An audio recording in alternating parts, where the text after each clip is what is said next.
Hey guys, welcome to my channel. Today we are talking about more COVID Q&A. We're going to talk about, should you quarantine if you're in your house? Can you get the virus if you've been vaccinated? Can you get reinfected?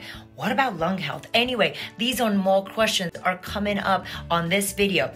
Turns out that at Christmas, my family and I got COVID as our Christmas present. This led me to talk about it on Instagram, and a lot of people asked me questions. Therefore, I started doing Q&A and what I termed the COVID podcast. Hey, my name is Dr. Anna Maria Temple, and I am your holistic pediatrician on call. My specialty is eczema, and my mission is to inspire, educate, and empower families to raise healthy kids in this COVID-y world. So stay tuned. In this video, I'm going to tackle several questions that have been causing a lot of anxiety and a lot of stress in families. So join me to clarify a few things. Okay, so COVID progress at day 4. Things are going well. I'm still doing good. Johnny says that he has his symptoms are a little worse than a cold, but better than the flu, but getting better every single day. Again, thank you all so much for your well wishes.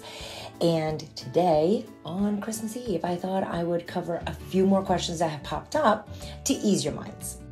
Question number 1, aside from the things that I listed, which is vitamin D, zinc, vitamin C, quercetin, which by the way is found in D-Hist, probiotics, and SBI Protect, elderberry syrup, our throat spray, and Xlear nose spray, which all this were in my reel. What are we using? Are we using anything for lung support? We use exercise and going for daily walks, and on the days we're not exercising, we do 2 walks to keep our lungs nice and healthy. For John, that's causing a little bit of chest tightness and making him cough a little bit extra, but then that settles down once we are done walking, and overall, again, lots of improvement. Question number 2, did we quarantine ourselves from our children? And what should people do? Well, since quarantine began, I do not believe that that is a wise thing to quarantine ourselves from our family members. First of all, that is not effective. If you have somebody in the household that is sitting in their bedroom, they are going to have aerosolized particles through the house.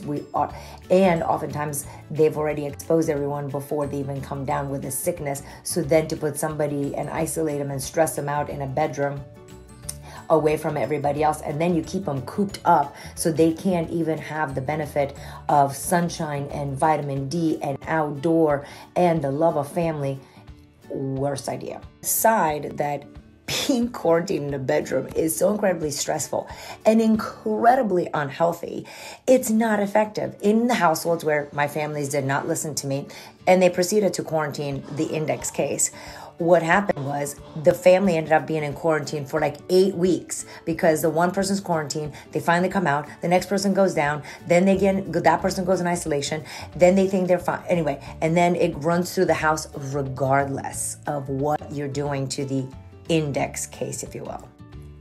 Question number 3. If you had COVID 3 months ago, does it mean you're protected and you're not going to get COVID again?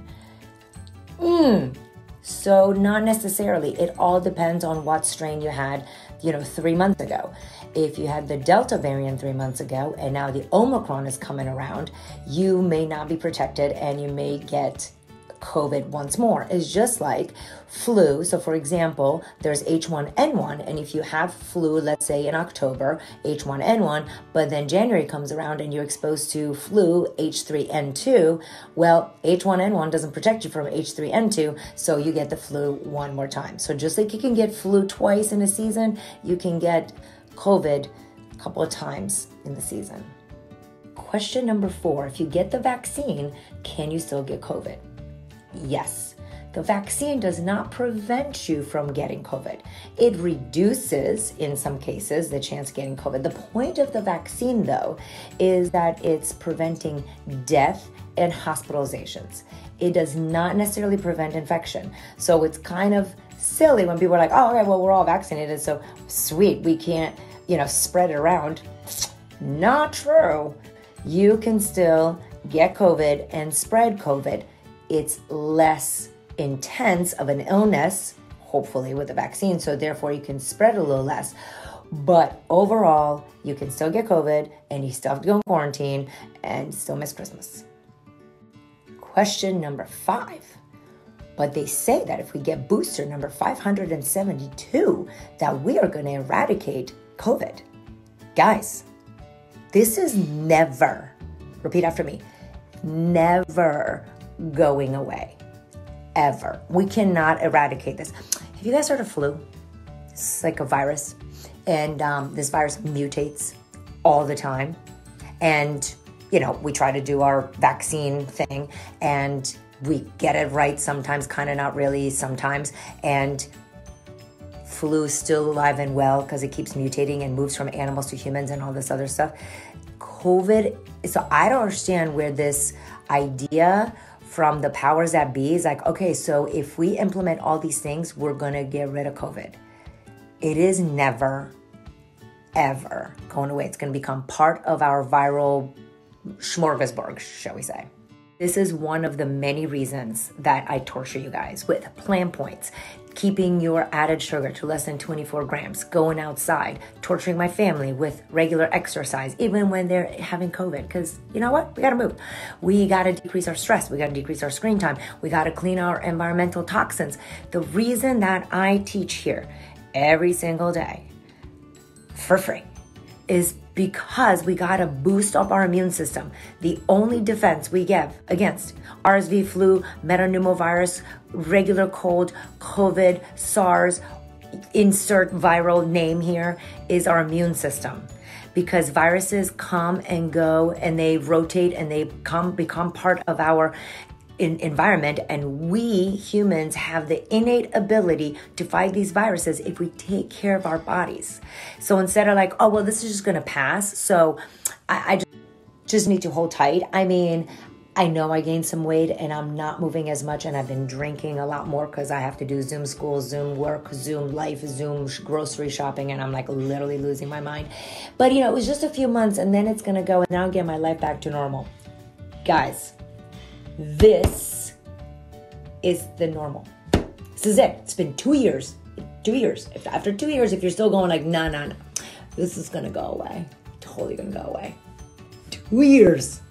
2022 is going to look the same as 2021. Hopefully not as bad as 2020. But, so let's buck up. We got to rise up and we got to change our lifestyles. And help others see this, because that's the only way we're going to actually get through this. Question number 7.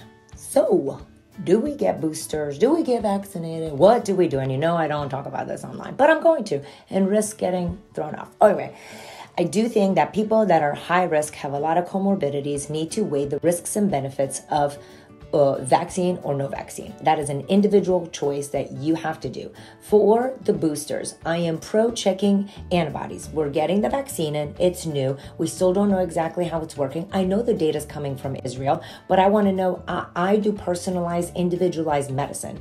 So for me, it's important to know if you have antibodies to the vaccine that they gave you. And if you have antibodies, do you need a booster? A lot of people get their antibodies checked and they actually don't need a booster. So why get a booster when you don't need it? If your antibodies are low and you're high risk, you should consider it. Like I said a couple of days ago, every virus's mission is to become the common cold. It wants to spread rapidly and not kill that many people, because if you kill your host, you don't spread. The host can spread you. And it is going to become part of the common cold, but it's got to mutate itself until it gets to not killing as many people. But if you have risk factors, right? So if you have a lot of health issues, the common cold can kill you, flu can kill you, RSV can kill you, metapneumovirus can kill you. So it is all about reducing our comorbidities or other risk factors, so viruses like the COVID virus, which is going to become milder, more infectious, but still cause problems, can't kill us. Hey guys, I hope that this was helpful, and I wish you all a Merry Christmas, Happy Holidays, have a wonderful time tonight and tomorrow morning. Enjoy your family, whether you have to kiss them with COVID lips or non-COVID lips. Enjoy the family. It is not the end of the world if you have to be quarantined for Christmas. I promise you, we're surviving, we're doing fine. I'm not making it that big of a deal. we're gonna have steak and baked potatoes because it's only 5 people instead of the 20. So when it's 20 people, we don't have the fancy food. So just saying, my kids are like, COVID Christmas is not so bad. Anyway, if you guys have more questions, please put them in the DMs. I will jump on it on Sunday or Monday and answer more questions as they keep rolling in. This is an evolving story. I hope this video was helpful, and stay tuned for episode 4 coming up tomorrow.